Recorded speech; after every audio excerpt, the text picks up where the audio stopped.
Hi friends, நம்ம subscriber ஒருத்தங்க கேட்டிருக்காங்க. ஹூ டோல்ட் யூ திதி தர்ப்பணம் is not remember the ancestors? So such things like what you say. இது தமிழ்லேயே சொல்லிடலாம். ஒருத்தர் நம்ம சப்ஸ்கிரைபர்ஸ் கேட்டிருக்காங்க, இந்த திதி தர்ப்பணமெல்லாம் ஏன் செய்ய வேண்டாம்னு சொல்கிறீங்க?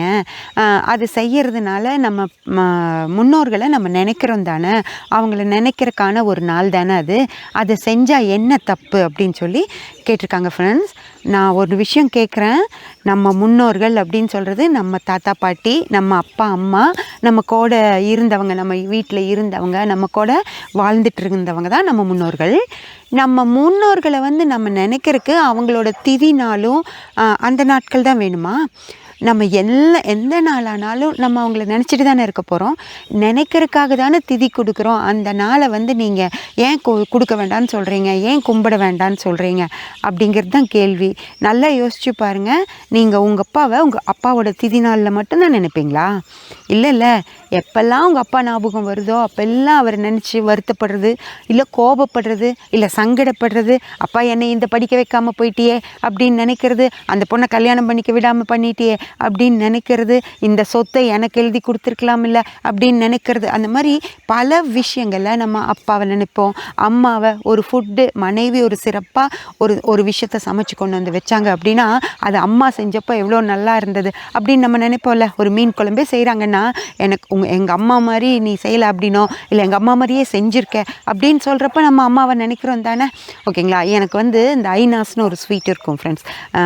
கடைகளில் விற்கும், எல்லோ கலரில் இவ்வளோ நீளமாக இருக்கும். அந்த ஸ்வீட் எங்கள் பாட்டி அவ்வளோ சூப்பராக செய்வாங்க. இப்போல்லாம் யாரும் செய்கிறாங்களானே எனக்கு தெரியாது. அவ்வளோ சூப்பராக செய்வாங்க. தீபாவளி அந்த மாதிரி விசேஷ நாட்களுக்கு எக்ஸ்ட்ரா செய்கிற ஸ்வீட்டாக அதுதான் செய்வாங்க.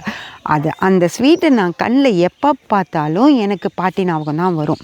ஓகேங்களா? அந்த அளவுக்கு ஒவ்வொரு விஷயங்களையும் அவங்க அவங்கள நமக்கு ஞாபகப்படுத்தி வச்சுட்டு தான் போயிருப்பாங்க. ஆனால் திதி நான் வேண்டாம் அப்படின்னு சொல்கிறேன் அப்படின்னு நான் திதி கொடுக்க வேண்டான்னு சொல்லலை.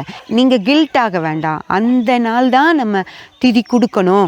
அவங்களுக்கு திதி வருது. இப்போ பஞ்சமி அன்னைக்கு ஒருத்தர் இறந்து போயிருக்காருன்னு வச்சுக்கோங்க, அன்னைக்கு கொடுக்கணும் அப்படின்னு வருது அப்படின்னா அன்னைக்கு கொடுக்க முடியல. நீங்கள் ஃபாரினில் இருக்கீங்க, ஏதோ ஒரு வேலை விஷயமா ஃபாரின் போயிருக்கீங்க, திரும்பி கொடுங்க, ஒரு தப்பும் கிடையாது.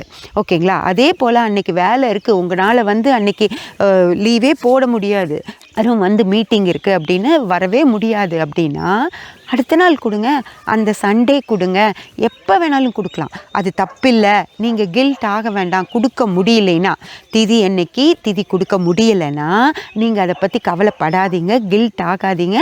அப்படி திதி கொடுக்கலன்னா எந்த தப்பும் இல்லை, இன்னொரு நாள் கொடுக்கலாம் அப்படின்னு தான் நான் சொல்லியிருக்கணும். தவிர திதி கொடுக்காதீங்க, அவங்கள நினைக்காமல் இருங்கன்னெல்லாம் நான் சொல்லவே இல்லை. ஃப்ரெண்ட்ஸ், நல்லா என்ன ஒரு விஷயம் சொல்லும்போது அதை தெளிவாக புரிஞ்சுக்கிட்டீங்க அப்படின்னா நான் சொல்கிற விஷயத்தில் எந்த வித தப்பும் உங்களுக்கு தெரியாது. ஓகேங்களா? ட்ரை பண்ணி பாருங்கள்.